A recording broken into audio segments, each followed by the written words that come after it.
Hello बच्चों, आज हम लोग फिर बिलियन का एक नया टॉपिक लेकर के आप आए हैं और आज का टॉपिक है आदर्श बिलियन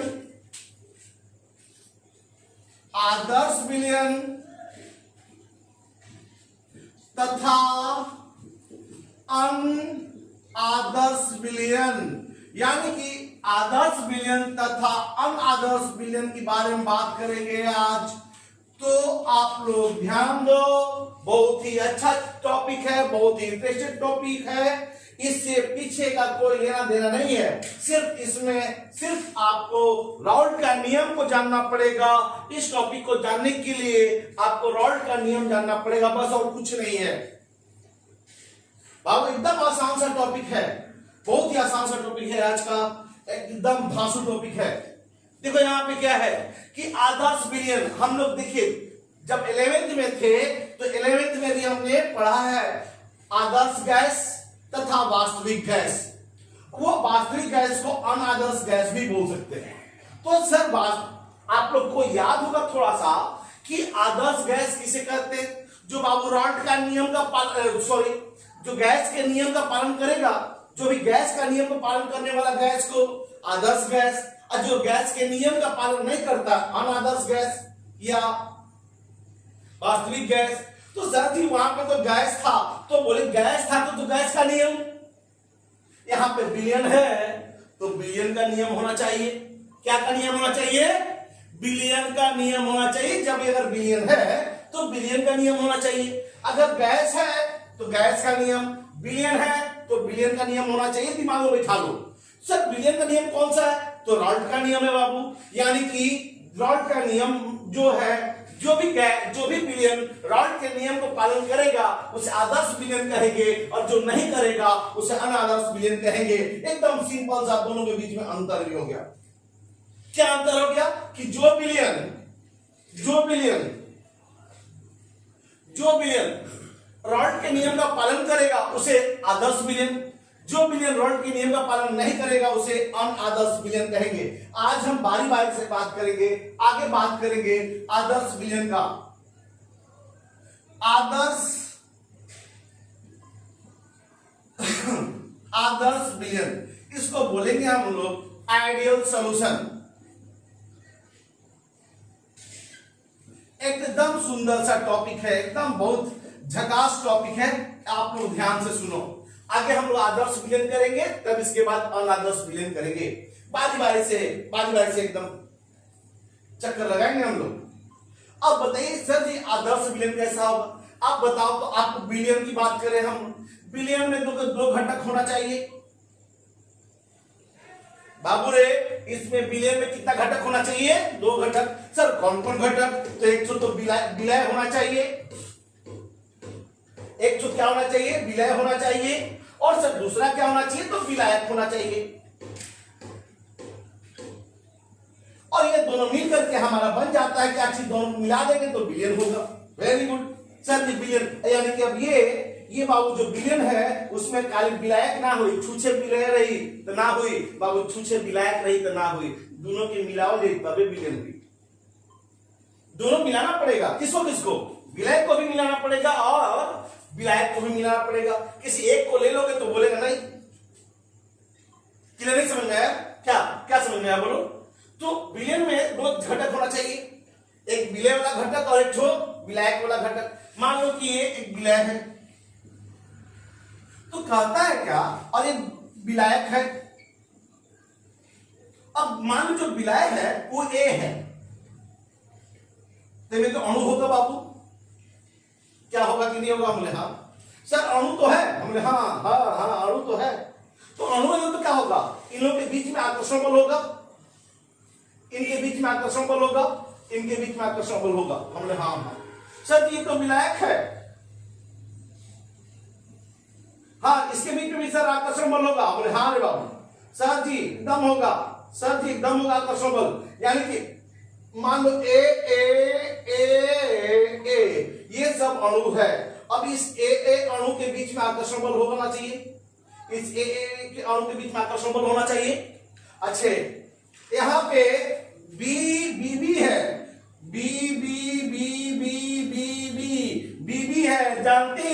में आकर्षण होता ही है, अब बहुत ज्यादा आकर्षण होता है बीबी में, तो बीबी में क्या होगा, आकर्षण होगा। अब देखो कौन बीबी समझ रहे थी, वो बीबी मत समझ लेना। देखो यहाँ पे क्या होगा, कौन सा बीबी है, तो बीबी घटक बीबी है। तो जब घटक बीबी है तो घटक बीबी है तो बी और बी के बीच में भी आकर्षण बल होगा। अब सुनिए, अब यहां पे हम लोग दोनों को मिला दिए, ये मिला दिए हमने, मिला दिया हमने, तो यहां पे क्या हो गया, फिर से हमारा विलयन बनेगा। अब बताइए यहाँ पे ए और बी होगा, ए और बी होगा, तो बताइए ए और बी के बीच में भी आकर्षण बल होगा कि नहीं होगा। जब मिलाएंगे तो भी तो दोनों मिलेगा तभी आकर्षण बल होगा कि नहीं होगा, हम बोले हाँ होगा। अब फिर से सुनिए, ये विलय वाला घटक जो ए था, ए के बीच में इसमें भी अणु होंगे, बहुत सारे अणु होंगे, उन अणुओं के बीच का आकर्षण बल होगा। हाँ सर जी, विलायक है तो विलायक के बीच में भी अणुओं में आकर्षण बल होगा, हमने हाँ सर जी दोनों को मिला दिए तो ये क्या हो गया, विलयन हो गया। तो विलयन हो गया तो ए और बी के बीच में आकर्षण बल होगा, हमने हाँ बाबू। तो बोलो रे बाबू, यहां पे समझना है ए और बी के बीच में जो आकर्षण बल होगा ना, सुनिए एक पे मुख्य बिंदु है, यहाँ पे ए और बी के बीच का जो आकर्षण बल होगा वही आकर्षण बल बीबी के बीच में भी होना चाहिए और ए के बीच में होना चाहिए। इसका मतलब ए और बी के बीच में अगर आकर्षण बल 10 है तो बीबी के बीच में भी क्या होना चाहिए, 10 होना चाहिए, और ए के बीच में भी आकर्षण बल क्या होना चाहिए, 10 होना चाहिए। इसका मतलब इन दोनों की प्रकृति सेम होगा, तभी ना विलयन मिलाएगा तो उसकी प्रकृति सेम होगा। यानी कि इसमें जो हम ए और बी मिला दिए, दोनों को कोई भी चीज को मिला दिए, जैसे मान लो कि हेक्सेन को मिलाए, हेक्सेन को मिलाए और हेप्टेन को मिलाए, हेप्टेन को मिलाए, तो दोनों में जो अंतर आणविक आकर्षण बल होगा, इसमें अंतर दोनों की प्रकृति सेम है, तो अंतर आणविक आकर्षण बल भी क्या होगा, सेम होगा। जब आकर्षण बल सेम होगा तो मिलाने के बाद भी इनों के बीच में जो नया आकर्षण बल बनेगा, ए और बी के बीच में जो नया आकर्षण बल बनेगा, पहले तो आकर्षण बल किसके बीच में था, ए और ए के बीच में था, इसमें बी और बी के बीच में था।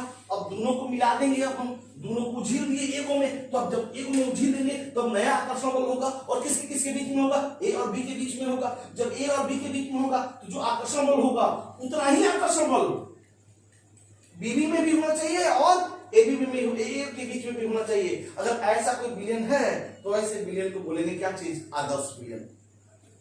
आदर्श विलयन किसे कहेंगे, समझ में आया। यानी वैसे विलयन जिसमें ए तथा बी के बीच के आकर्षण बल का मान शुद्ध विलायक ए और बीबी के समान होता है, उसे क्या कहेंगे, आदर्श विलयन कहते हैं। समझ में आया बाबू, किसके बीच में जल्दी बताइए। तो ए बी के बीच के जो आकर्षण बल है का मान शुद्ध ए और शुद्ध बीबी के बीच के बराबर होता है, वैसे विलयन को क्या बोलेंगे, आदर्श विलयन। यानी हमारा यहाँ पे पहला बिंदु आ गया। पहला बिंदु क्या आया बाबू, कि ए बी घटक वाले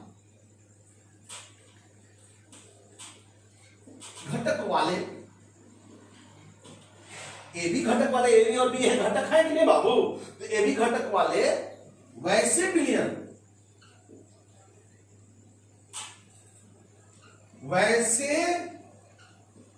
विलयन को आदर्श विलयन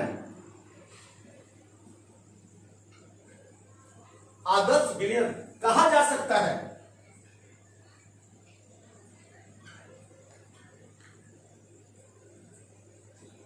आदर्श विलयन कहा जा सकता है जिसमें क्या चीज, जल्दी बताइए, जिसमें जल्दी बताइए, जल्दी बोलो ना बाबा, जिसमें ए तथा बी के बीच का आकर्षण बल का मान शुद्ध घटक ए और बी के समान होता है। समझ में आया बात को, किसके समान होगा जल्दी बता दो। कहा जा सकता है जिसमें ए तथा बी के बीच के आकर्षण बल का मान,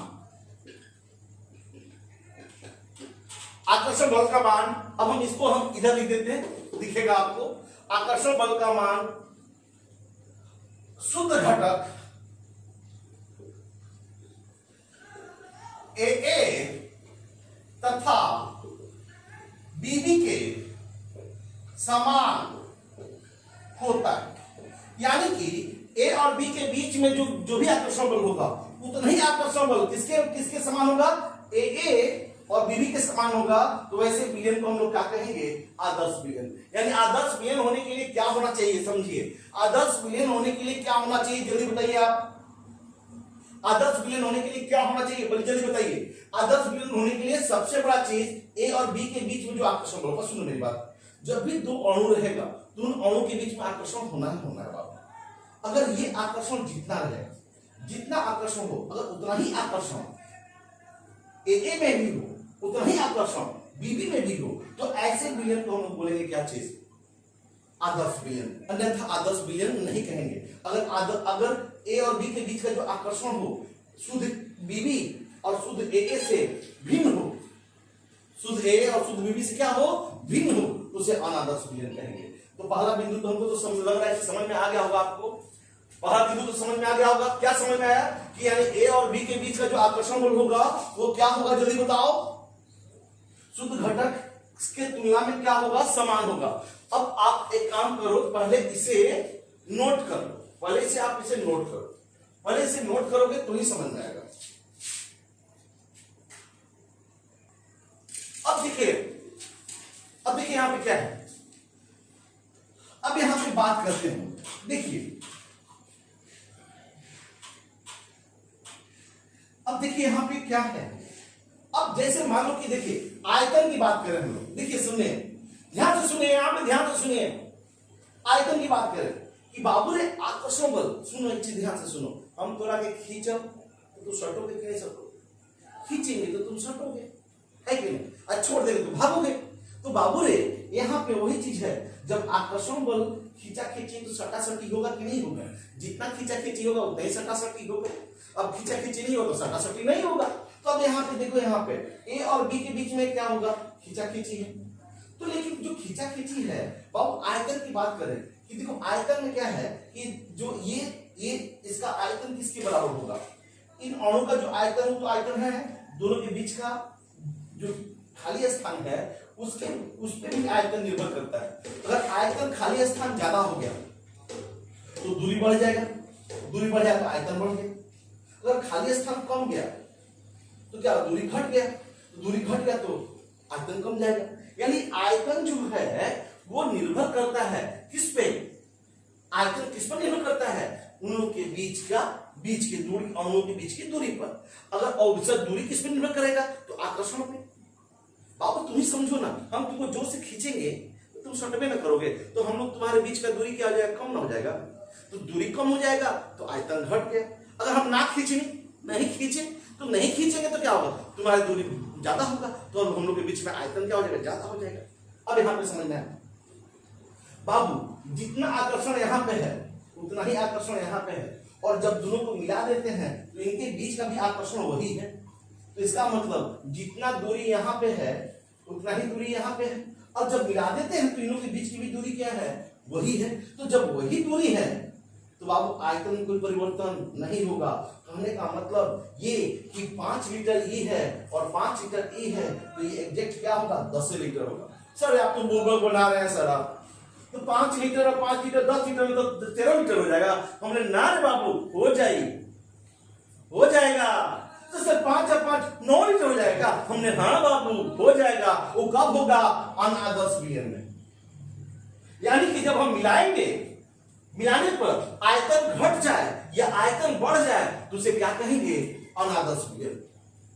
यानी कि जितना हम जोड़ेंगे उतना अगर हो जाता है तो क्या होगा, आदर्श विलयन। अगर हम जोड़ने पे अगर मान लो 10 है और ये हो जा रहा है 9.5 तो अनादर्श विलयन। अगर ये 10 है हो जा रहा है 10.5 तो अनादर्श विलयन। या तो घट जाए आयतन या बढ़ जाए आयतन तो उसको हम क्या बोलेंगे, अनादर्श विलयन।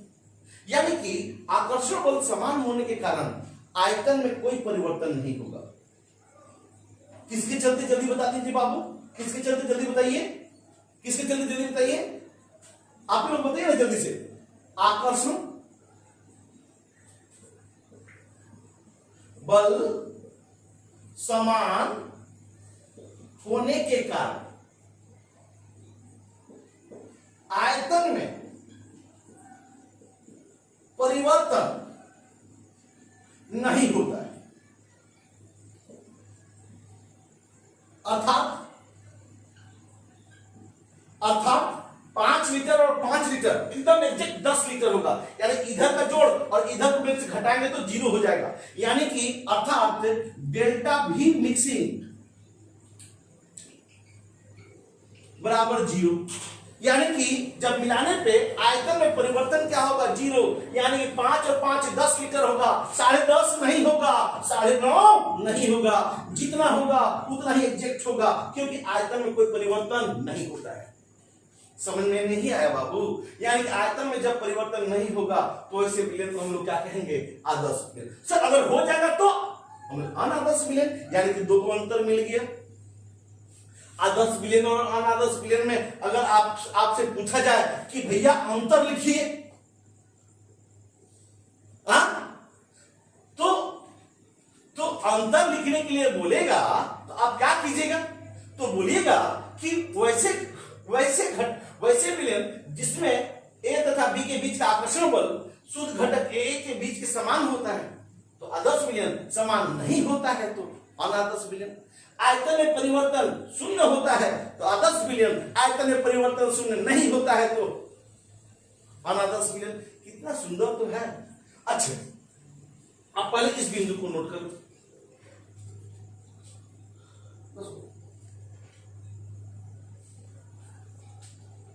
अब देखो यहां पर अच्छे सुनो, फिर इसके बाद अच्छे सुनो बाबू ने एक चीज सुन लीजिए, यहां पे ध्यान रखने वाली बात है। एक चीज और समझिए कि अब हम दोनों को मिलाए, पहले था ए ए बी बी, अब हो गया ए बी ए बी। पहले था ए, ऐसे देखिए, इधर देखिए, पहले क्या था ए ए, फिर क्या था बी बी, अब फिर हो गया ए बी। तो बाबू रे पहले ए था, अब हो गया ए बी, पहले बी बी था, अब हो गया ए बी। इस चीज को ध्यान रखना है।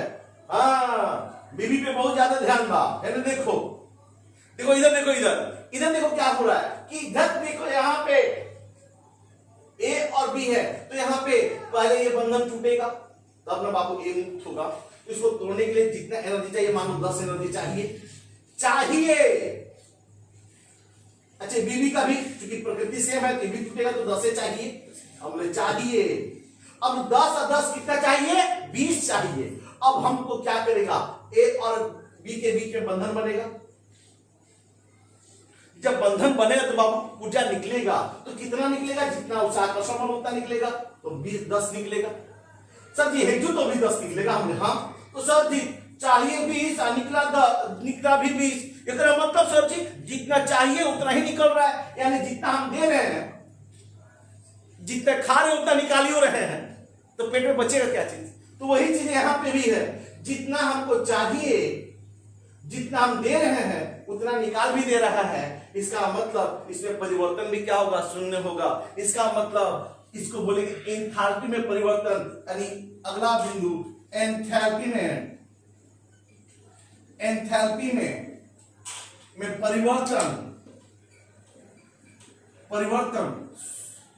परिवर्तन शून्य होता है। कहने का मतलब कि डेल्टा एच मिश्रण इसको बोलते हैं, मिक्सिंग के बदले मिश्रण भी बोल सकते हो बाबू। मिश्रण बराबर क्या हो जाएगा? शून्य। यानी कि वैसे विलयन को आदर्श विलयन कर सकते हैं, वैसे विलयन को आदर्श विलयन कर सकते हैं जिसमें विलय तथा विलायक को किसी भी अनुपात में मिलाया जाए तो एंथैल्पी में परिवर्तन शून्य हो, आयतन में परिवर्तन शून्य हो, तो उसे कहेंगे क्या चीज? आदर्श विलयन। यानी कि एक लाइन में अब हमें लिख देना चाहिए यहां पे ऐसे। अब तो समझ में आ गया होगा बाबू आप लोग को क्या समझ में आया? थोड़ा समझ लीजिए। वैसे विलयन को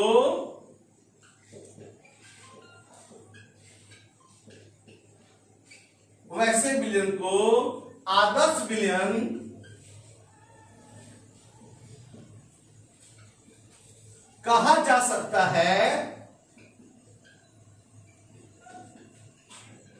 वैसे विलयन को आदर्श विलयन कहा जा सकता है जिसमें विलय तथा विलायक को किसी भी अनुपात में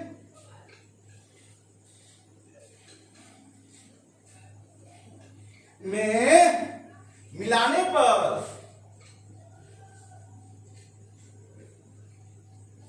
किसी भी अनुपात में मिलाने पर आयतन में परिवर्तन,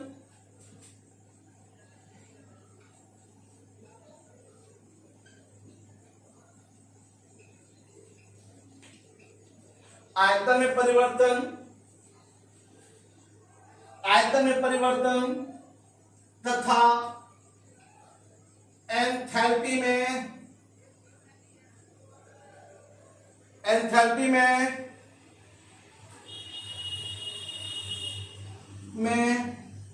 परिवर्तन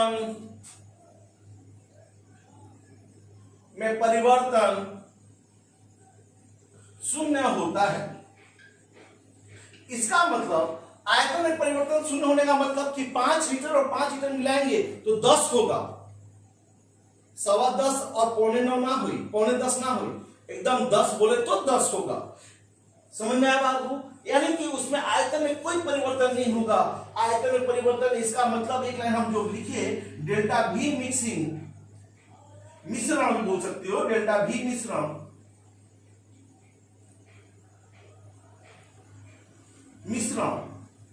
बराबर शून्य, डेल्टा एच मिश्रण बराबर शून्य।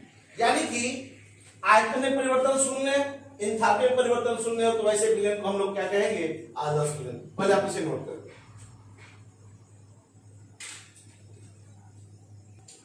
अब देखिए, अब लास्ट में फाइनल कर लिया जाए, देखिए फाइनल क्या है? फाइनल क्या है कि वैसे विलयन जो रॉल्ट के नियम का पालन करता हो, बस जो हम शुरू में बात किए, वैसे विलयन जो रॉल्ट का नियम का रॉल्ट के नियम का पालन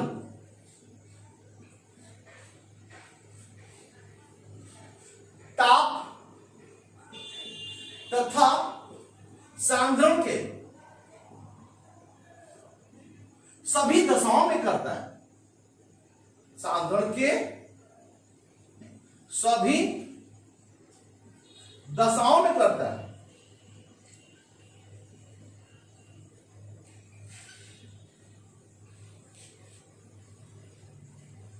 सभी दशाओं में करता है, तो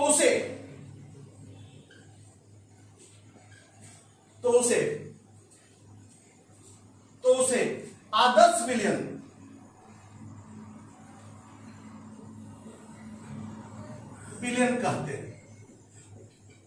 कहते हैं। यानी कि अब हमको यहां पे अगर बोला कि आदर्श विलयन और अनादर्श विलयन के बीच में अंतर लिखिए, तो पहला अंतर यहां से लिख देंगे कि जो भी विलयन रॉड के नियम का पालन करता है उसे आदर्श विलयन, जो रॉड के नियम का पालन नहीं करता है अनादर्श विलयन। दूसरा बात यहां पे बोलेंगे क्या कि वैसे विलयन जिसमें घटक के बीच के जो आकर्षण बल होगा शुद्ध घटक के समान होगा तो आदर्श विलयन, वैसे विलयन जिसमें घटक के बीच का आकर्षण बल शुद्ध घटक के समान नहीं होगा तो अनादर्श विलयन। अच्छा, फिर इसके बाद बोलेंगे वैसे विलयन जिसमें आयतन में परिवर्तन और एंथैल्पी में परिवर्तन शून्य होता है तो उसे आदर्श विलयन। वैसे विलयन जिसमें घटक के बीच जिसमें आयतन में परिवर्तन और एंथैल्पी में परिवर्तन शून्य नहीं होता है तो उसे अनादर्श विलयन कहते हैं। अब इसमें आदर्श विलयन कहता है, इसमें रॉड का नियम है तो आप जानते हो PA बराबर XA PA नॉट, PB बराबर XB PB नॉट। हम लोग एक बार और पढ़ चुके हैं, अब एक चीज और भी जान जाइए, अब पहले इसे नोट करो। अब देखो यहां पे क्या है, अब यहां पे देखो, ऐसे तो आदर्श बिलियन तो कोई है ही नहीं, आदर्श बिलियन तो कोई है ही नहीं। समझ में आया बात को? कोई आदर्श बिलियन नहीं होता है। लेकिन हाँ, अब जैसे क्या होता है कि मान लो कि अति तनु बिलियन, यानी ऐसे कर दो, तनु बिलियन भी कर सकते हैं। तनु बिलियन आदर्श बिलियन की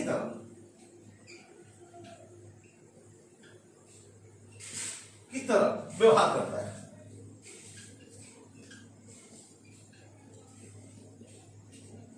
किसकी तरह व्यवहार करता है जल्दी बता दो? अति तनु बिलियन आदर्श बिलियन की तरह क्या करता है? व्यवहार करता है। यानी कि अति तनु जो भी बिलियन है वो आदर्श बिलियन की तरह व्यवहार करता है। फिर इसके बाद एक चीज और भी थोड़ा सा सुन लीजिए आप, इसमें कुछ उदाहरण भी हैं। सर यहां पे उदाहरण, अब आप बताओ, अब हमको बताइए कि यहां पे तो दो घटक होना चाहिए, तब बाबू दोनों को मिलाएंगे तब ना बिलियन बनेगा। हाँ, जब दो घटक नहीं मिलेगा, कोई विलायक होगा तब ना बाबू बिलियन बनेगा। यानी ये बिलियन है तो हमको क्या करना होगा? दो घटक कौन कौन सा होगा? तो पहला हम एन हेक्सेन भी ले सकते हो, एन हेक्सेन, तथा प्लस कर दे तथा के बदले तथा एन हेप्टेन। ठीक है, दूसरा कर दे बेंजीन तथा के बदले प्लस कर दो टॉलिन।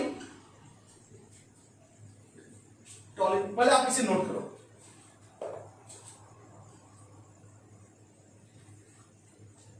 अब देखो अगला कर लिया जाए, अगला एक दूसरा एग्जाम्पल और ले लो।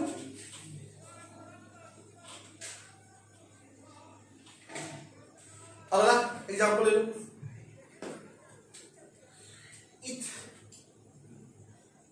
तीसरा करो ethyl bromide plus ethyl iodide. चौथा क्लोरोबेंजीन